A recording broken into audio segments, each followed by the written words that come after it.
So this is Agra Part Two, and I'll start with food again. At this point, we're at about the 3 week mark, and morning, noon, and night, it has been Indian food. The buffets have been fantastic. I have no complaints, but that's not necessarily the opinion of all of my colleagues, some of whom would really like some more Western styles of food. And so we were at a hotel that had a wood firing oven where they could do a traditional Italian pizza. My roommate asked if I'd be willing to split one. I said, absolutely, sounds great. So after consulting the menu, what do we decide on? Of course, the tandoori chicken pizza, though it was a traditional Italian crust and cheese and sauce. Absolutely fantastic. That morning we headed to the Taj Mahal, and this is always going to be one of the highlights of anybody's trip. I don't know that any piece of art in India has this sort of an aura. It's got its own reputation. It was described as a great poet by being a teardrop on the cheek of eternity. It's a piece that is created by Shah Jahan in memory of his favorite wife. It's both at this point both of their tombs. It combines wonderful elements of Mughal architecture that you wouldn't normally see in the same place, taking the minaret and placing it around the tomb 4 times. It is unique in certain ways. It is one of the first tombs to have a marble facade so that it's all white instead of that red stone that I've been showing you. Absolutely fantastic. And as a result, because it's got this sort of white and a slightly reflective surface, it can look really different throughout the day. When we got there, it was raining. And so the Taj kind of came at us through the mist. And here's 2 hours later from almost the same spot. You can see it's completely different with direct light. Absolutely amazing. I could have stood there all day and checked it out from different vantage points, but of course that really wasn't an option.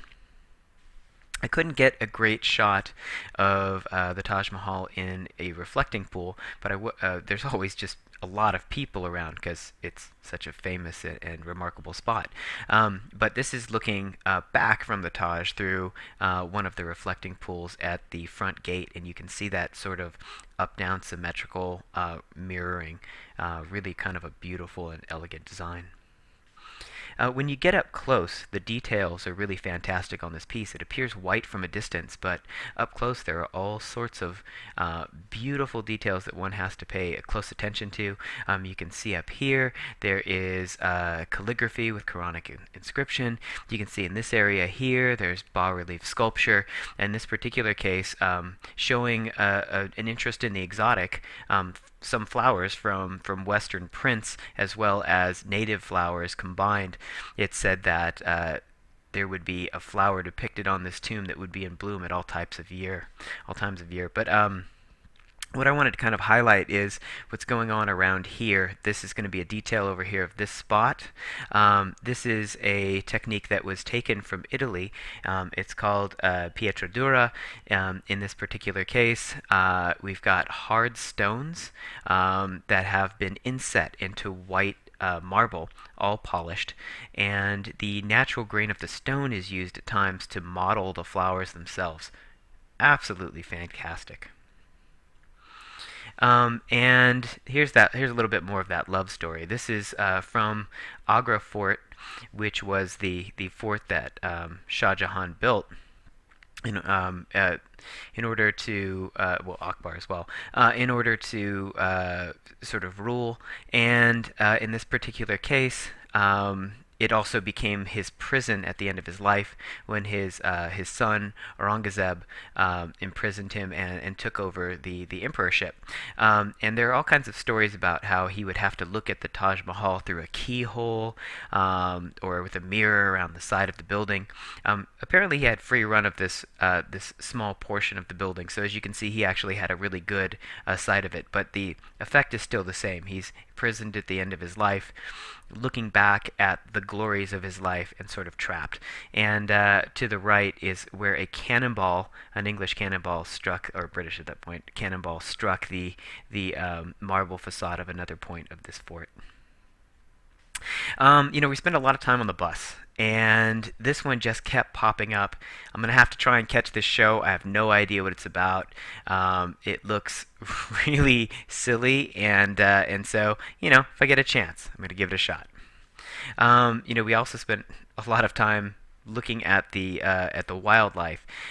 In this case, when we're talking about such incredibly impacted areas, that wildlife makes use of its natural terrain.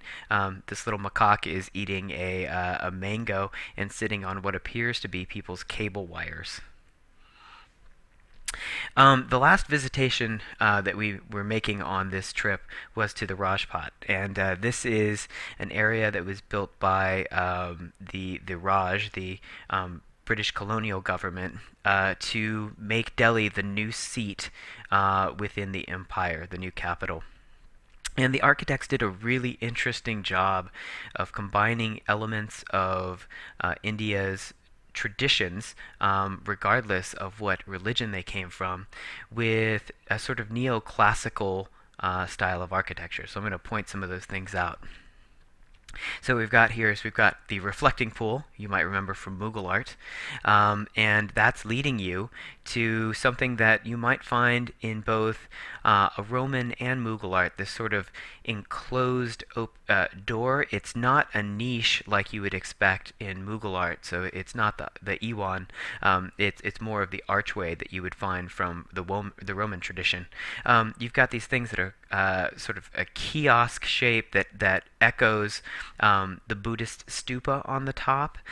You have, here's the detail from here, you have these sort of neoclassical columns, some of which have native plants, some of which have the acacia flower on them, showing that Roman influence. You've got some Hindu influence here with these elephant heads up at the top. And, instead of having a Gothic window in this particular case, look at this, you've got Mughal screens made out of stone that do two things. First, they let light in, which is great, but also this is before the time of air conditioning. They allow air in, which windows wouldn't. Altogether, it was very impressive. I think probably people would have mixed feelings about it. It is currently the seat of government, but it is an uncomfortable mixture, although aesthetically appealing, of the sort of different times that and ruling parties that have been in India, and so there's something for everyone to like. But I would equally assert that there's probably something for everyone to dislike. So at this point, I've got nothing but lectures left at the end of the India Institute. So the next time that I'll be checking in with you, I'll probably be reflecting back on that. With 3 lectures to go, I'm already kind of feeling sad that I'll be leaving my colleagues behind, but I'm also going to be quite happy to spend 2.5 weeks traveling with my wife, who will be showing up on Saturday, so hopefully I can keep this kind of exciting. I have to say, this has been an incredible experience.